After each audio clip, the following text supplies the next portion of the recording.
Well, wala namang masama na magpalit talaga ng for example, yung Pangulo mismo, nagpalit siya ng siya mismo nag-insert o nag-divert o nag-amend. Pinasa niya sa Kongreso. Kasi yung budget process nagsisimula yan January. Tapos sinasubmit niya sa Kongreso mga August na. So may mahabang panahon na pwede talagang magkaroon ng mga exigencies na pwedeng magpalit. Mag-amend. Oo, mag-amend. O sa BICAM, pwedeng palitan talaga. Kaya lang, itong 3 Congresses na to, ano yan unprecedented na ganyang kalaki.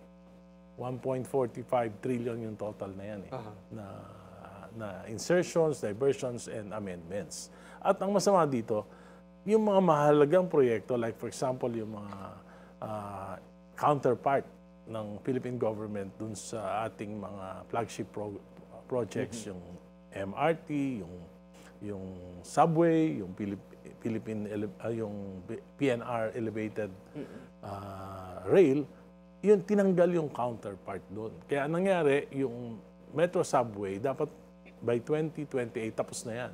So ngayon 2032 na. Dahil ginamit yung budget. Ganon din yung ganon din yung PNR elevated rail.